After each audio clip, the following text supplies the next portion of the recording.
Hey, what's up, everybody? It's your girl, Dr. Rhonda M. Lawson, and I am back with a new episode of Horizons with Meet the World Image Solutions. And we are in the Horizons Author Lounge.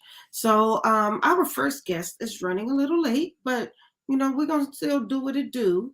But I just want to thank all of you guys for the support because like for the past couple of weeks, I've been having people messaging me and sending me referrals. And I really appreciate that. I mean, those of you who are small businesses, you know what it means to be a small business, and you know it can be kind of tough sometimes, especially if you're a person like me who has a small business and I'm also working a full-time job. So, but I want to thank all of you for your support, for your patience, because it can be a lot. Well, I want to thank Cheryl Sanford. Thank you so much for being on or being a part of the show tonight. I hope you guys enjoy it. We're going to have two very amazing guests tonight. One of them is going to be Richard Ashby. He is part of the Black Librarians Association. In fact, he's like one of the leaders. So he's going to be talking to us about how indie authors can get their books into libraries. I mean, I think sometimes we as authors forget that getting our books into libraries can be a valuable resource. But we get so busy trying to sell our books. We want to hit all book. We're trying to hustle our books. We're all on social media, but we forget that often getting our books into the libraries can be a very, very powerful tool for getting exposure for our work. So he's going to be talking to us a bit about that. And then we're going to be talking with an author, Charity Spears. I met her at the National Black Book Festival a couple years ago, and we've pretty much just been in touch ever since. I've interviewed her a couple of times on the National Black Book Festival's platform, the Black Authors Matter TV. So we're going to be talking with her today as well. But so while we're waiting for, I don't know where Mr. Ashby is. I'm quite sure he's coming, but I was not about to start this show late. We're still going to roll with it. I do want to remind you that Miss Beautiful Lawson, who is my daughter, and she's also a candidate for or a finalist for the National American Miss. She's still on her campaign, so we're asking you guys to support her. She is trying to raise the money that she needs to complete the campaign. So I put her link in the chat. If you can purchase the I Feel Beautiful t-shirt, there's also the I Feel Beautiful tumbler, as well as the I Feel Beautiful keychain and the journal. So if you would like to support her, we're asking you to purchase one of those things. And they're beautiful. They're beautiful. So I put the link in the chat, but I'm going to also show you the items because they're absolutely beautiful. They're very high quality, and I already know that you're going to love them. Everybody who has purchased already has shared that they do love them. So this is what we have so far. We have the I Feel Beautiful t-shirt, which is a V-neck. And it fits really nicely and really snugly. This is it's true to size. You might even want to go a size up because this is a female cut, and it hugs the body very well. You'll love those t-shirts. The key ring, we had someone who bought the key ring and she took a picture with it, and it is so cute. And it looks very good with your keys. So you might want to get that. And as you can see, the prices are not high. All she's asking is that you support her because she has a very powerful platform, giving voice to those who feel that they have no voice. She's always been one who's been there for the underdog. And I really would love you guys to support her. This is the I Feel Beautiful notebook journal. Very high quality. Somebody sent me a picture of their journal, and it came very, very nicely. And this tumbler, I'm about to order this one myself because I just think it's gorgeous.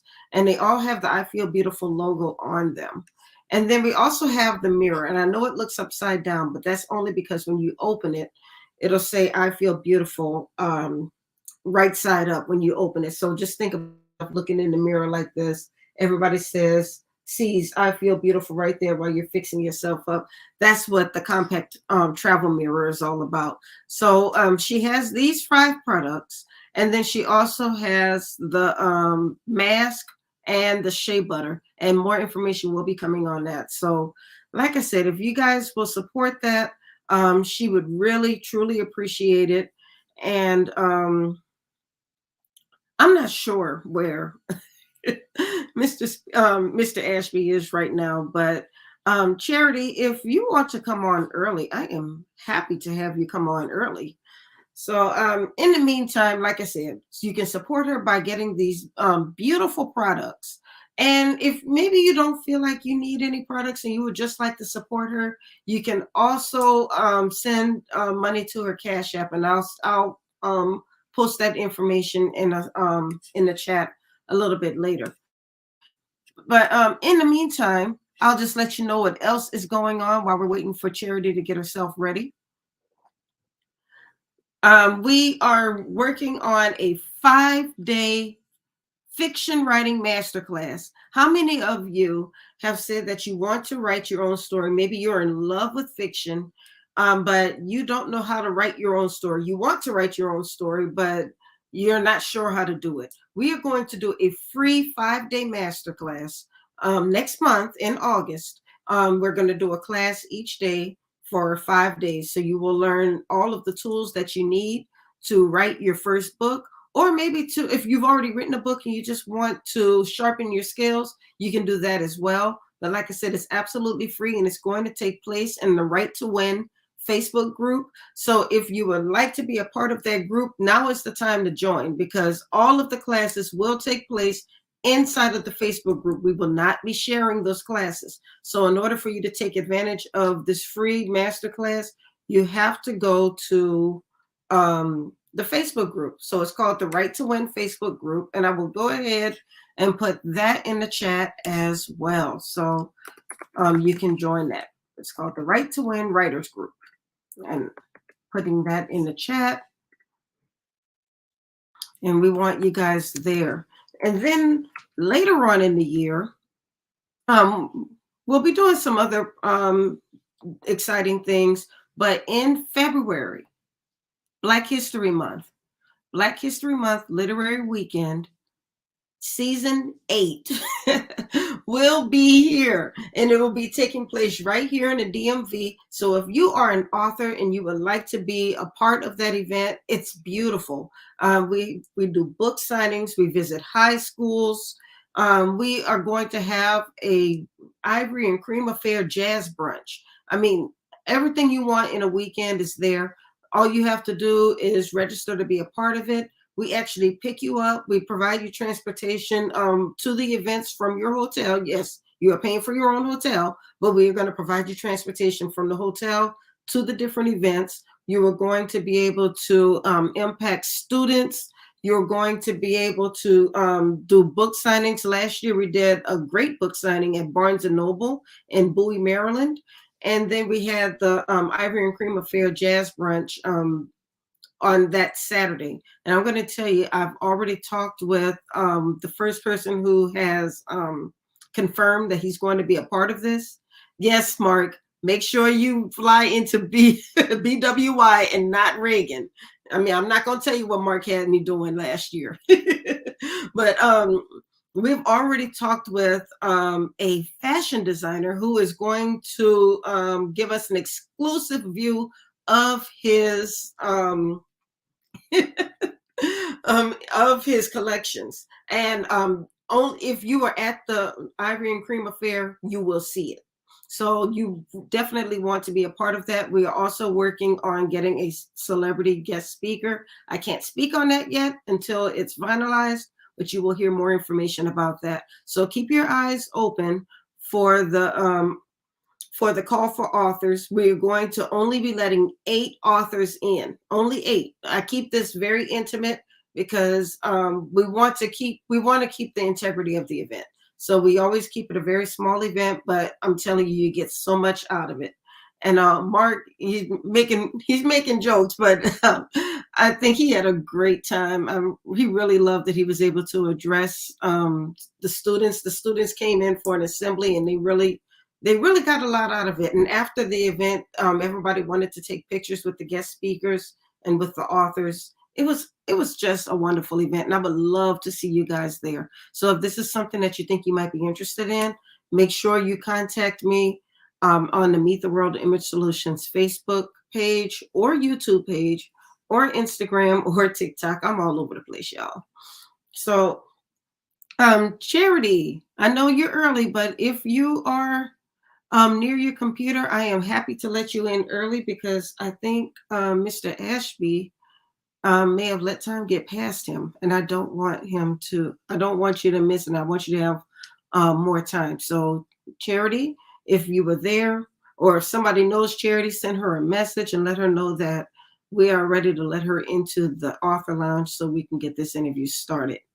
So while we're waiting, and I see that the numbers are going up. People are tuning in. So if you have questions about, okay, I'm not gonna put that out there. Charity says she's coming. That's all I'm gonna say. Yes, your time was, but our first guest is running a little late, so I was gonna let you in early. But it's okay. You take your time. And yes, Lisa Jean-Pierre Masora, I love you. And yes, it is BWI Airport, not BMW. I know, Mark, we know what you meant, though. We're going to leave it at that. Okay, so if some of you have questions about the literary industry, about writing your first book, or maybe you have questions about the Black History Month Literary Weekend, while we're waiting for Charity to get ready, you can go ahead and throw your questions in the chat, and we can answer them real time. I don't always get an opportunity to do this, so hey, why not take the opportunity while it's here? So, yes, Mark, we know you meant BWI. Oh my goodness. We have some people who are really dedicated to the show, and they have a good time here, and I appreciate that. This is a true author lounge. We have a good time. It's not stuffy at all. We just like to make jokes and laugh and talk. Okay, Cheryl has a question. I wrote my first book in 2021 and self-published, but my book is slowly selling. How can I get more sales? Okay, so that's a hard question to answer, only because I'm not sure what you've done so far, but it's a great question. So what I can do is I can give you some ideas. And what I can also do is I can point you to my author success guide, and I will put a link to that in the chat. But what you can do is I'm just going to put the website in the chat. Because when you go to the website, you can download the author success guide for free. And I actually have, okay, here we go. Here's the website. I actually have free, I have premium and mid-range ideas for selling your book. Some of the easiest things that you can do to sell your book, if you just want to get it out there, make sure that in your signature block in your email that you have your link and maybe even a cover to your book. So that way, every time you shoot somebody an email, not your work email, don't get yourself in trouble, but with your personal email, every time you send somebody an email, they're going to get a link to your book. That's a really easy way that costs absolutely nothing. Some other ideas, of course, are to go to book signings. But when I tell people to do book signings, for instance, going to a book fair, or festival, like for instance, the National Black Book Festival, you cannot sit behind your table the entire time and wait for people to come to you. You've got to be proactive. So I would suggest maybe a press release to let people know that you're going to be in the area and that you're going to be selling your book. And then don't just with that press release, don't just send it to your local newspaper and then be done with it. You can post that press release to your social media. You can, of course, send it to the local newspapers in that area, but you can also send it to organizations. If you're part of a sorority, a fraternity, or a professional organization, send your press release to them, so that way that they know you're coming and they can come support you. Go where your readers are.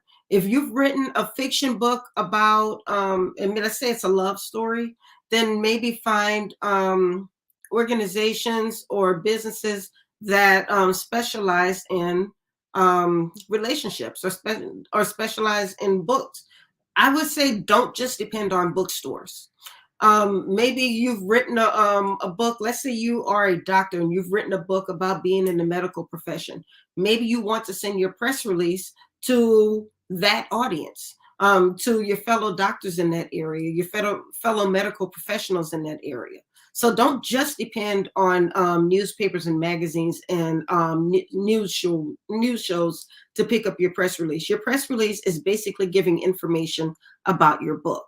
So go ahead and send that information to the people who read it, who will most appreciate it. And you can't just depend on a newspaper, because every newspaper is probably not going to pick up your press release, or everybody in your audience is not going to read the newspaper. So take the time to do as much as you can to get that press release to the right people who are going to be appreciative and receptive to the information that you're sending them. Another thing that you might want to do is find platforms, online platforms that specialize in books. You want to get your book into as many places as possible.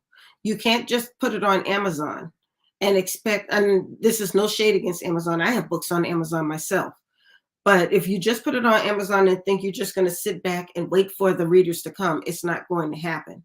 So what you want to do is take those opportunities to look for those other platforms like AALBC, places like that, and try to get your book there. And then don't think that everything is going to be free. There are going to be some platforms that are going to cost money. This platform, the Horizons Author Lounge, you are more than welcome to come here to get exposure. What we do with this platform is we don't just stop at a Facebook Live or YouTube Live. We also take the audio from this and we put it onto Podbean, and we get the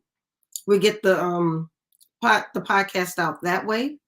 Another thing that we do is we push it to LinkedIn. So we find a lot of different places where we feel your audience will be, and we target your audience so that more people can be receptive to your story. What we are not doing is just putting it on Facebook Live and then leaving it alone, because everybody, first of all, is not going to tune in and sit down for an hour to watch a show.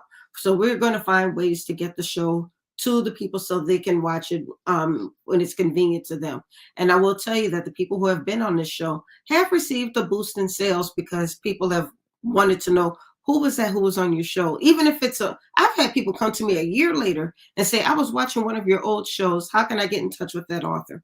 You just never know what's going to happen. So never turn down an opportunity, which brings me to my next point. Do not turn down any opportunities, even if you think it's a small newspaper or a small podcast or a small news show or what have you.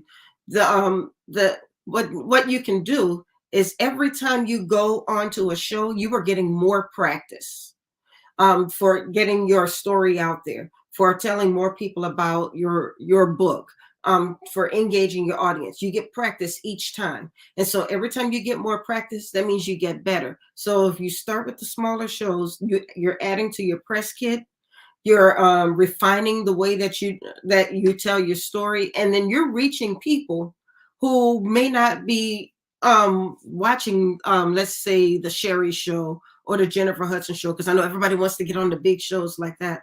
But there are people who may not be watching those. They are into social media.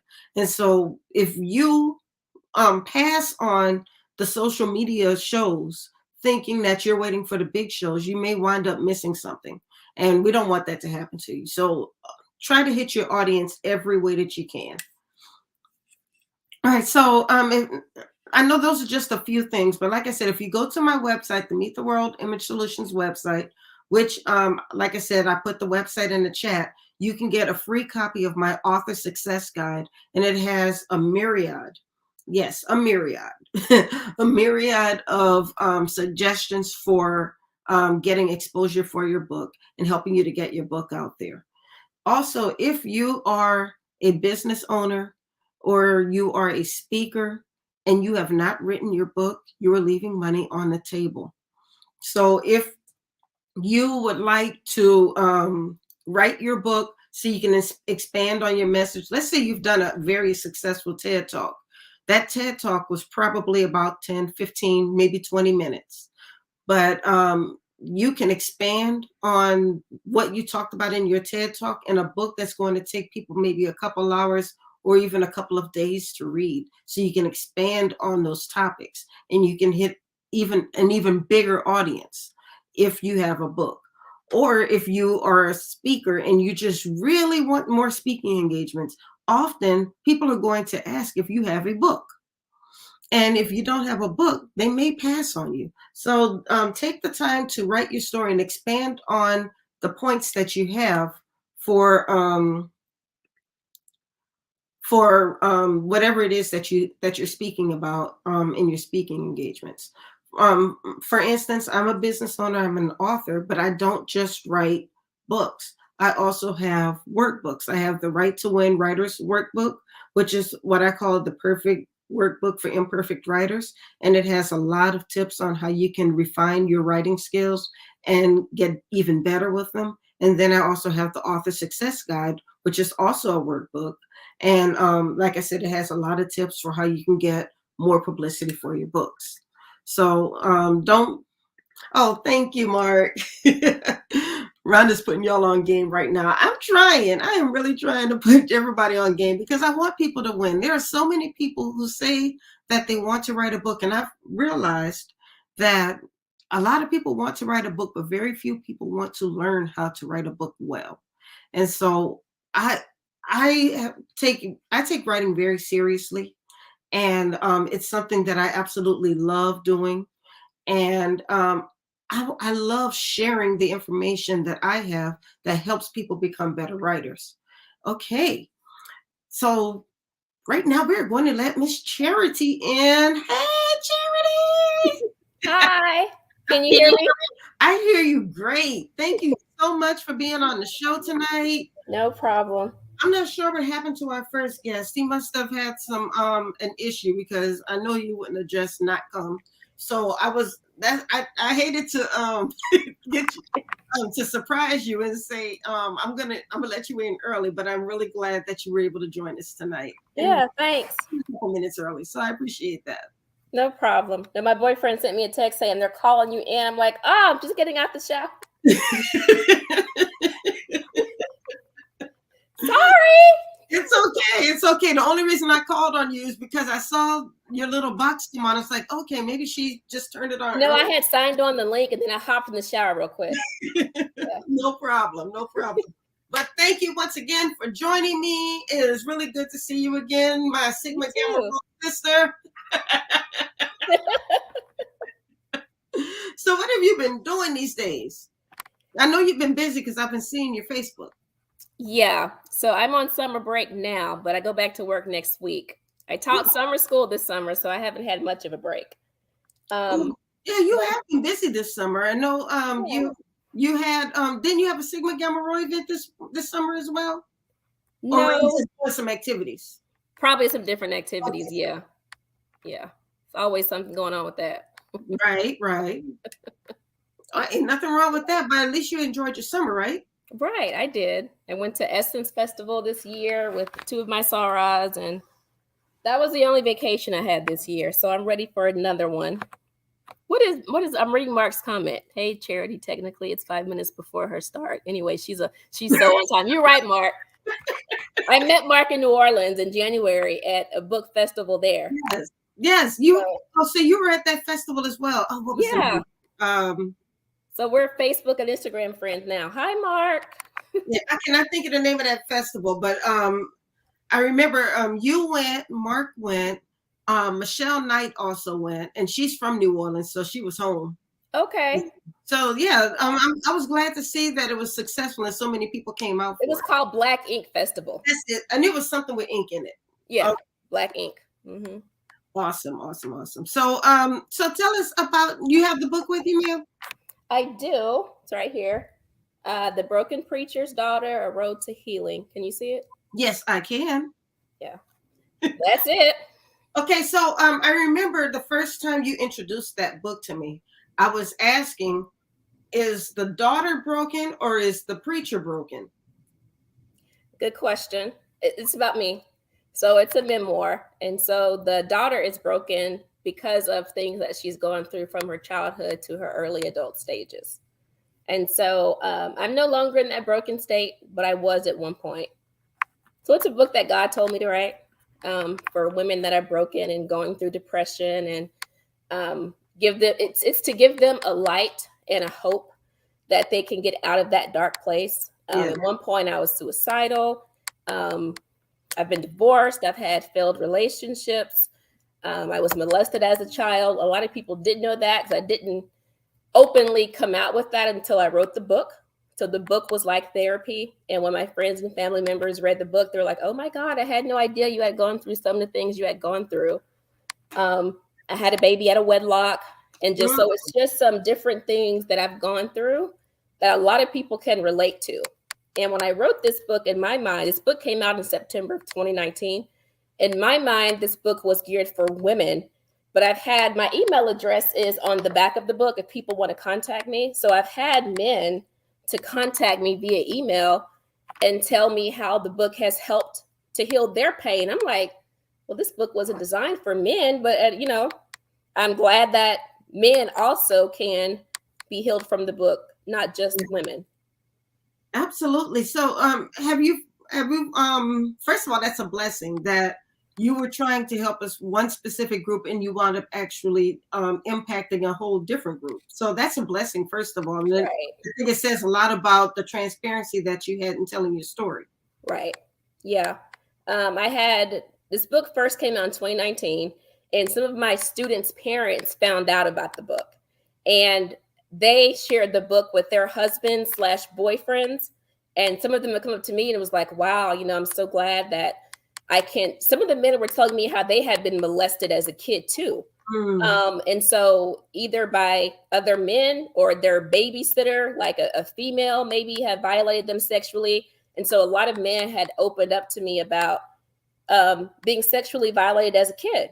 And then I started having men come up to my booth at different festivals and was like, you know what, I'm going to give this book to, it happened in New Orleans. I don't know if Mark can remember because his table was right across from me, since Mark is on the Facebook Live right now. And me and Mark were chatting a lot about our books back in January. And there was this guy that had come up to me and he was like, this book would be perfect for my nieces. And so, you know, men were buying the books for their nieces, their daughters, you know, women in their lives that they thought the book could help. Wow. So it's sold more copies than I thought it would. Well, what do you, I would say this, because I feel like a lot of that was because you were transparent, but how do you become transparent, not knowing how people are going to take the story or how people are going to judge you? How do you decide that I'm going to gather this bravery to tell this story? Judgment did come, but I had more positive responses than negative responses. When this book first came out, there were some family members on my dad's side of the family that just assumed it was me bashing him because the title of the book. And then this guy here in the corner with the clergy robe on is my father. So when they saw a picture of him, they were like, oh God, what's this book going to be about? And my cousins now, when they read the book, they're like, okay, you didn't bash Uncle George, which, you know, is what they call him. I actually gave him a lot of respect in the book. And I'm trying to read Mark's comment. Definitely felt like it was a book that speaks to both male and female readers because they're always victims that are silent. Thank you, Mark. True. But I did have one particular family member that said everything I was saying in the book was lies, which was not. That got me really upset because I'm like, you don't know my story. And it was actually the woman. So my parents divorced when I was 16. My dad got remarried. So it was actually my stepmother's grandchild that said that, who I had never met in person. Wow. And she was not my dad's biological grandchild. My dad has one biological grandchild, which is my daughter, Catherine, because he has two biological kids. I'm the only one that has a child. My sister does not. So I'm like, who is this person who I've never met telling me that I'm lying about what I went through in my childhood? Because when I was a kid, you were nowhere even around my dad or your mom because my parents were still married together when I was a kid. So it just really got me upset that people who know nothing about my life tried to comment on what I went through as a kid. But that was the minority. It was only, one or two people maybe that said it was lies, but everybody else that really knew me, family and friends, knew what was true. They knew that it was my story. And how do you ever really prepare yourself for that? Because when you do decide that you're going to be transparent and you're going to tell a story that is sensitive to some families, and only in recent years, probably in the last 10 years or so, have Black people gotten out of the habit of saying that everything stays within the family, and we don't need therapy. Therapy is only for rich white folks. It's not for us. We need to keep our family secrets secret. It's really only in recent years that we have, as a community, have said we've got to be able to heal from this. We can't heal from it if we're keeping everything a secret. Right. And my mom, she's still alive in Louisiana. That's where I'm from, and she's remarried. My mom is also an ordained minister, so I'm a preacher's kid on both sides. Both of my parents are pastors. And my mom has recently said in the last few years, since the book has come out, I apologize to you, Charity, for having you and your sister keep so many things private and secret. She didn't know anything about the molestation, because the molestation came, and it's not to bash my mom or make her feel bad, it came from members on my mom's side of the family, not my dad's side.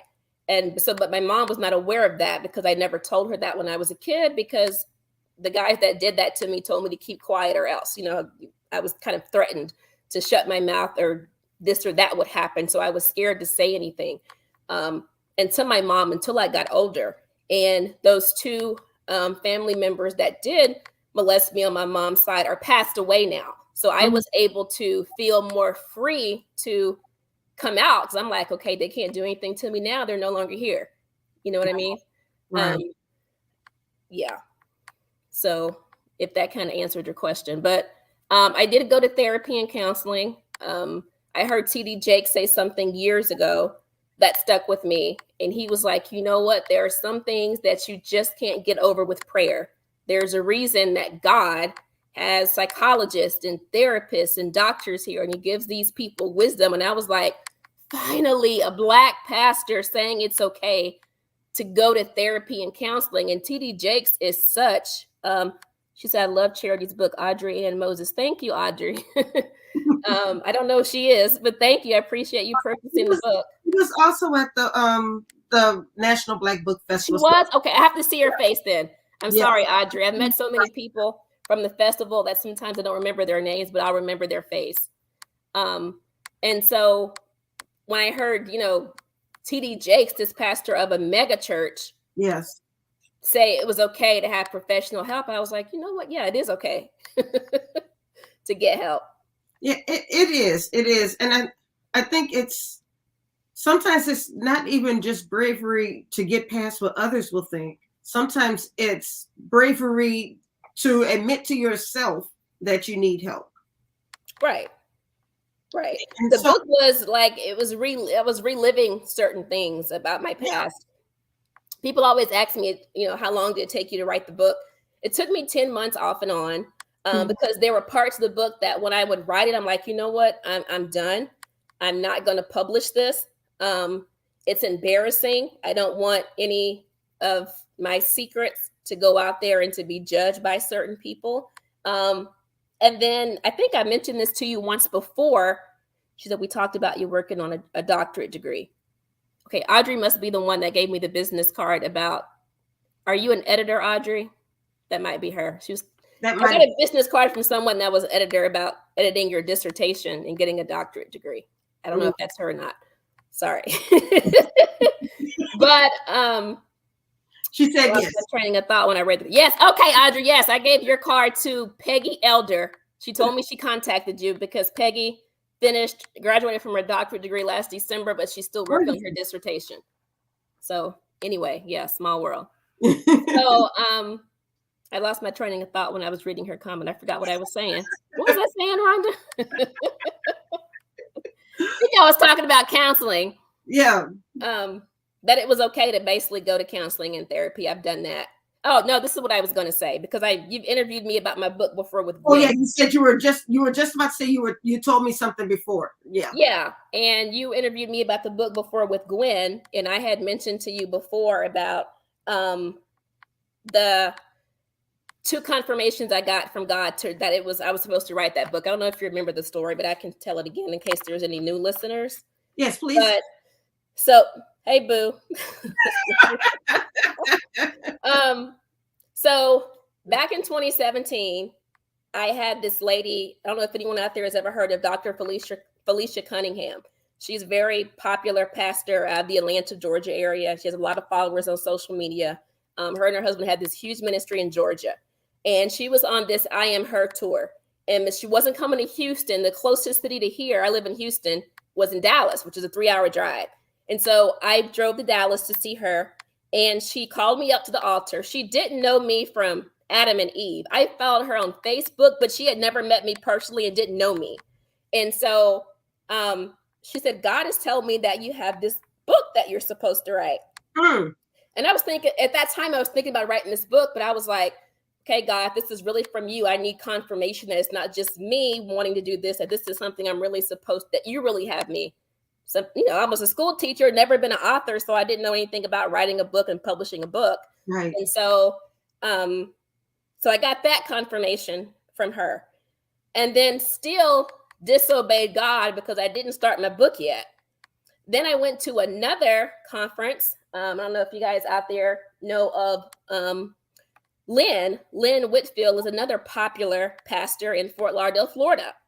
And so she, again, didn't know me from Adam and Eve. So God is having me meet people who I know them from social media, but they don't know who Charity Spears is. Right. And so when she sees me, she's like, God is telling me that you're being disobedient, that you have a book in your spirit that you need to write that you haven't started yet. So I was like, you know what?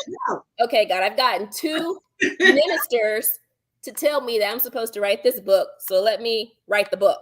And so that's when I knew that it was from God for me to write the book, that it wasn't just me. And then when the book came out in 2019, Dr. Felicia Cunningham was like, didn't I tell you that God said you're going to have a book come out? And she said, I see God saying that you're going to have 3 more after this one. I was like, what? Because I always thought myself writing 1. She's like, no, I see you in Atlanta, North Carolina, Los Angeles, California, promoting your book. You're going to have 3 more books after this one. So I'm like, okay. Wow. Yeah. Well, so what's the next book? That's the teacher in me. And so my next book is a book that is where my daughter is the main character. Anybody who follows me on social media knows I have a daughter because I'm always posting about her, Catherine. But it's a children's book. And I was an elementary teacher for several years, but I'll be teaching middle school in the fall. So the teacher in me has always wanted to do a children's book. And it's a book that is geared toward brown and Black kids, but it's for anybody to read the book. But it's a positive book to where it's positive things about Black children. You know how there's a series on Clifford the Red Dog, and everyone knows who Clifford the Red Dog is? That's the vision I have for my next few books, is about Catherine. So it'll be a different book about Catherine, but it'll be a book that's positive. That can be in a teacher can read to her classroom, and that can be something that can be in a school library. Nice. So, have you writing it yet? Have I started writing again? No, that's a vision that's in my head. that I want to do. And I'm always telling myself I need to start the next book, but then I get busy with doing other things. Like, I teach college classes. I'm tutoring on the side. I'm teaching middle school in the fall, going from elementary to middle school. I'm a single mom, so I'm always busy, but I need to just sit down and make the time to do it, because it's something I've been thinking about for the past year. Oh, well, make the time to do it then, because, it's one thing to think about, it's another thing to put it into action. And the good part about it is you can put yourself on your own timetable. You don't have to worry about somebody saying, okay, I need the book by August 1st, so you got to get started. This is true. This is true.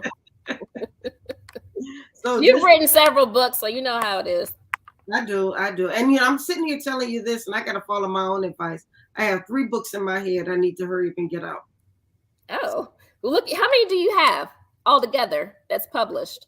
Altogether, I have 23 books, and that includes my anthologies. It includes my workbooks and my novella and my full-length novels. That is a lot. What I was seeing you and Gwen at the book festival last October, and I was asking Gwen how many books does she have. She's like, oh, I have 10 right now, and I'm currently working on this. I'm like, I am so far behind. At 1, you guys are so far ahead of me. No. I mean, I started a long time ago. I still feel like there are some people who are ahead of me, because there are some people who started writing the same time I did, but I've always had this full-time job. I was a single parent, and I was doing so much that I wanted to be that author who was writing 1 book a year, like so many people I saw. But I'm like, I don't have time to write 1 book a year. I started on my dissertation, and I was traveling with the military. I'm like, okay, I can't do it all, but I will do what I can do. And I can only do I can only do so much at one time. I don't need to keep up with other people, because somebody else's timeline is not my timeline. And just because somebody else has 50 million books doesn't mean that they have 50 million books written well. So. Now, this is true. I mean, Mark said he's working on number 9. Yeah, I saw that, Mark, on his Instagram story. He had like a picture of his laptop and his book. I'm like, and I was thinking, oh God, it's time for me to get started. Like, everybody is writing a book right now.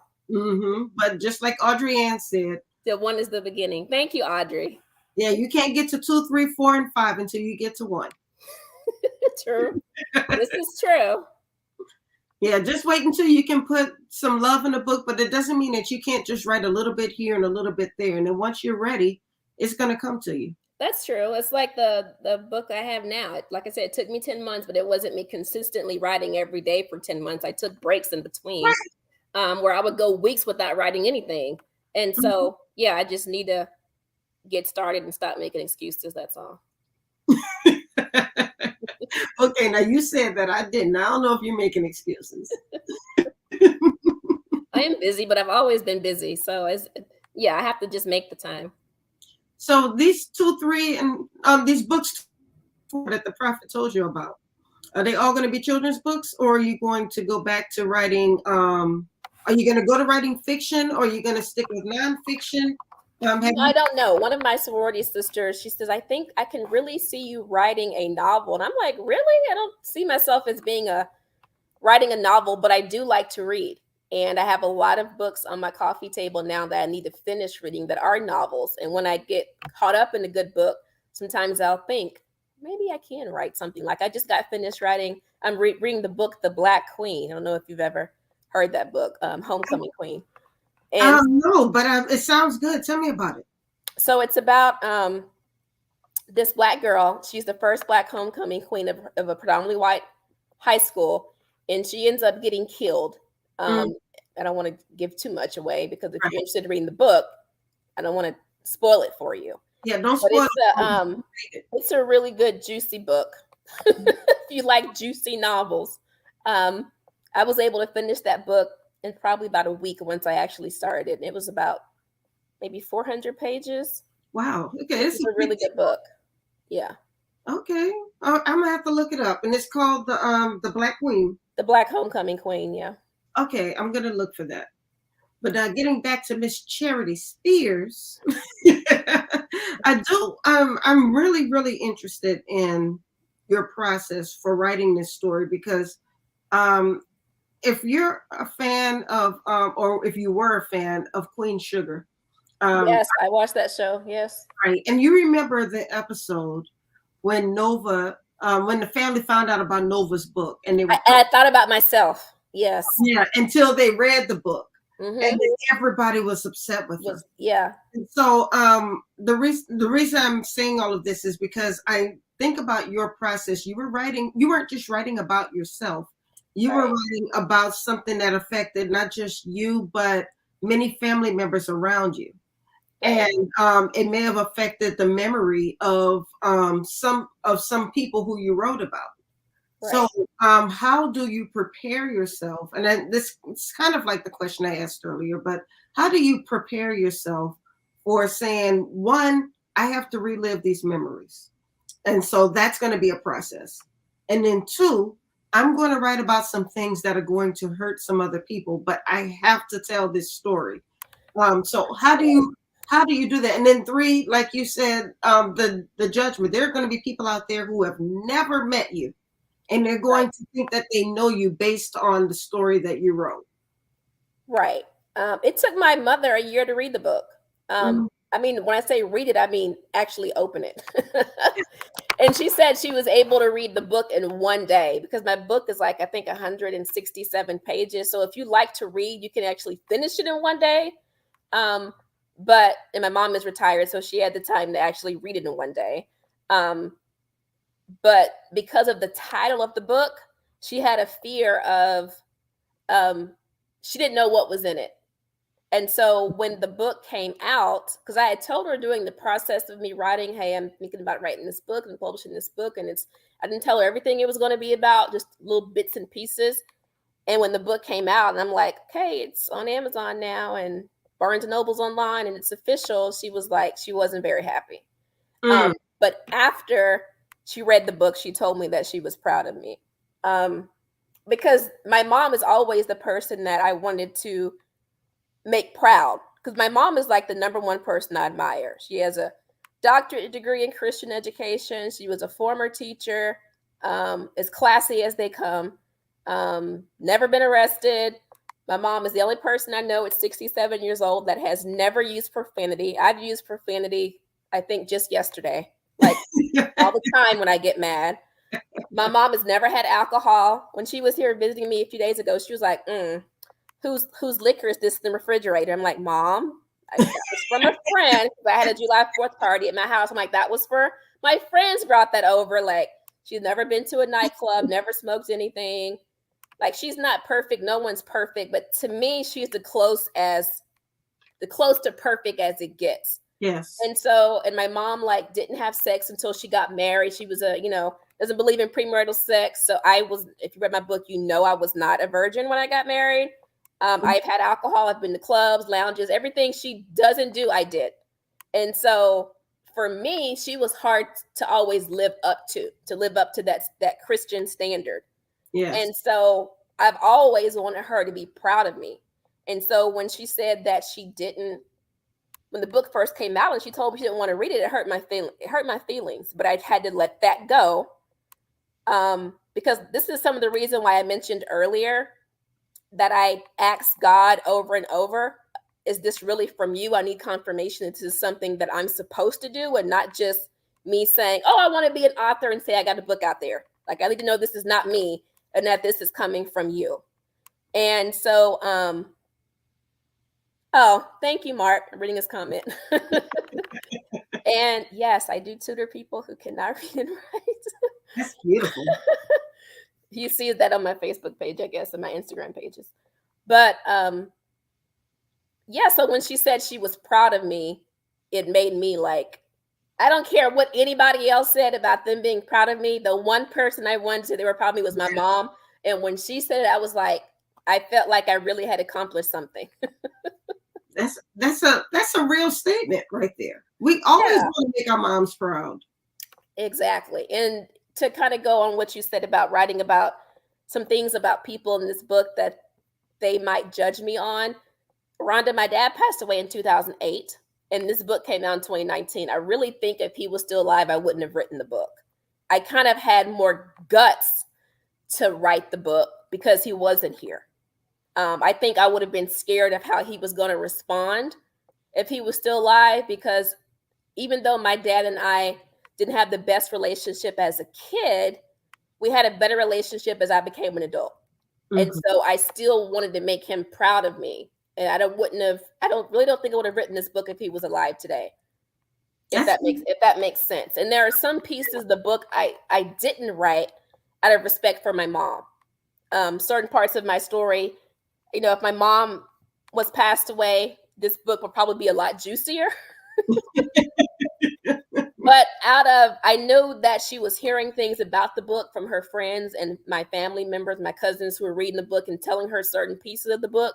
She kind of knew what it was about anyway before she actually read it. Certain things I didn't put in the book out of respect for her. That makes sense. And that makes a lot of sense. Because it's already a hard story to tell.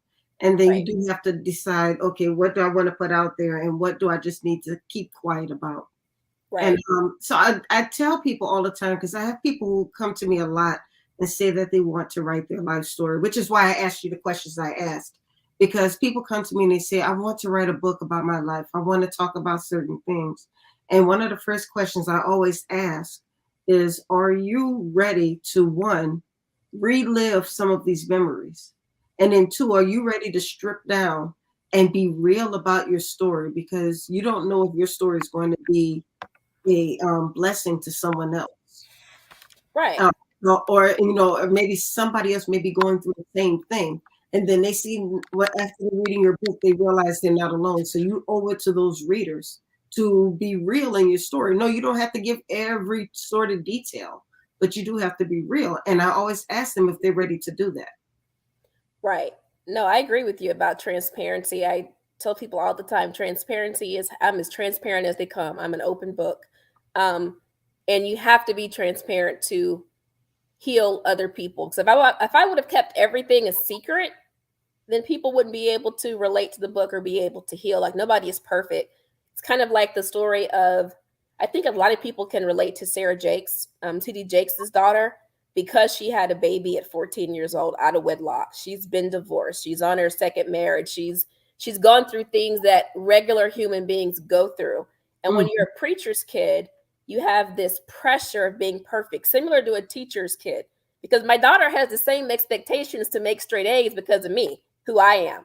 So even though she's gifted and she's a straight A student, she had that unfair pressure of her classmates are like, well, of course you're going to get an A. You're expected to get an A, like your mom is Miss Spears, And it's the same thing for me. I remember when I was in high school, people were like, ooh, if you curse, I'm going to tell your mama and your daddy. But then my friends who weren't preachers' kids who cursed on a regular basis, it was nothing. Nobody was going to tell their parents anything. But because who my parents were, it was, ooh, if we see you drinking, or ooh, if we see you kissing a boy, ooh, we gonna tell Reverend Spears. Or, it was like, wow, you can't do anything. You're expected to be perfect.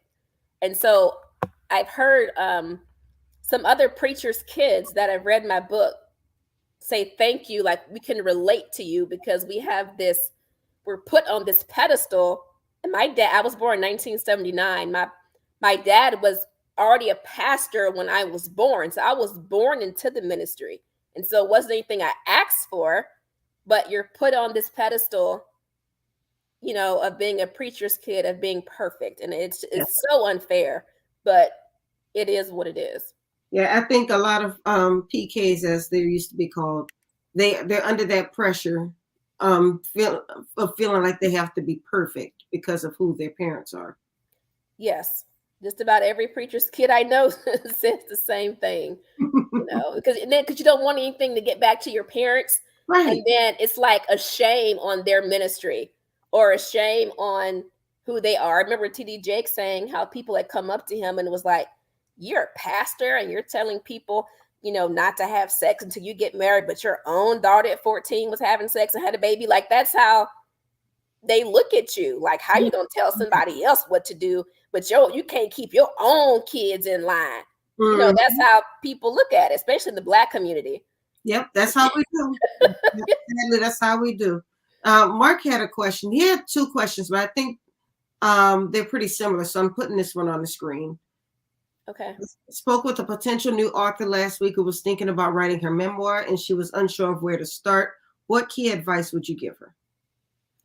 Good question, Mark. I would pray about it. If she's a Christian and believes in God, I would tell her to pray. That's what I did because I didn't know where to start. And I'm like, okay, I'm getting two ministers telling me I'm supposed to write this book. I feel like I'm supposed to write this book for women to help them heal who are going through depression, who are suicidal. When I was going through my divorce, if anyone who's read my book out there, that was the lowest point of my life.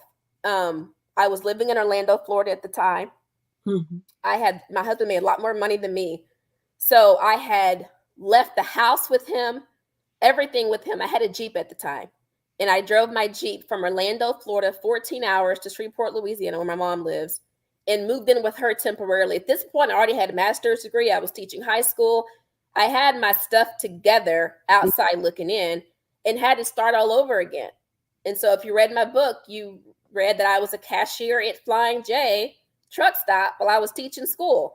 I was a janitor cleaning up office buildings in Shreveport, Louisiana. And people are looking at me like, you got a master's degree and you cleaning up office buildings? Look, I'm one of these people, I will do whatever it has to take to get back on my feet financially because I'm an independent Black woman and I didn't want to have to borrow money from family or friends. I didn't want to have to do anything illegal. I wasn't about to sell drugs or do anything like that. So it was going to be something that was legal. You know what I mean? And so I know I'm kind of rambling on, Mark, but I would say tell her to pray as far as where she should start. And then she doesn't have to have the notion to do everything at once. When I started my book, I started with maybe 1 or 2 pages the first day. Yes. And then, I don't think I wrote anything else for like another 2 or 3 weeks. And I started off little by little. And then it became like a 160-page book after a course of 10 months.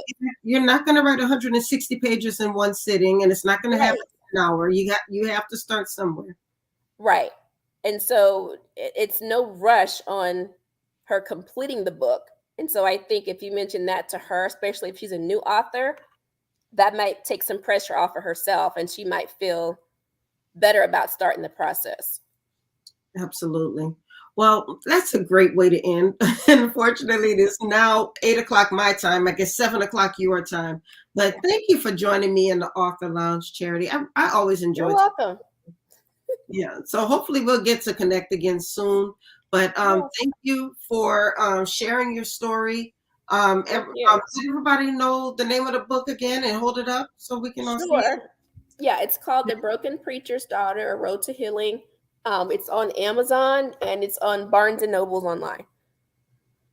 Okay. And Mark said great advice. Thank you, Mark. And Carly Lester said it's a great story. Oh, thank you, Carly. And she said thank you. Oh, you're welcome. Thanks for listening. All right. Well, you enjoy the rest of your evening. May God continue to bless you on all that you're doing. If there's any way that I can support you, all you have to do is just say the word.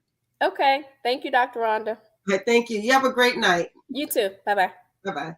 All right, y'all. That's the end of the Horizons Author Lounge for this week. Thank you so much for joining me. I hope you enjoyed the show. If you missed the beginning, go back and listen to the beginning because one of our guests was unable to make it tonight. So I started to drop a few jewels for those of you who are considering writing a book, and I don't want you to miss that information. So once again, thank you. Help us to continue to make this show grow and soar and to bring exposure to more authors because that's what this show is all about. All right, you guys have a wonderful week.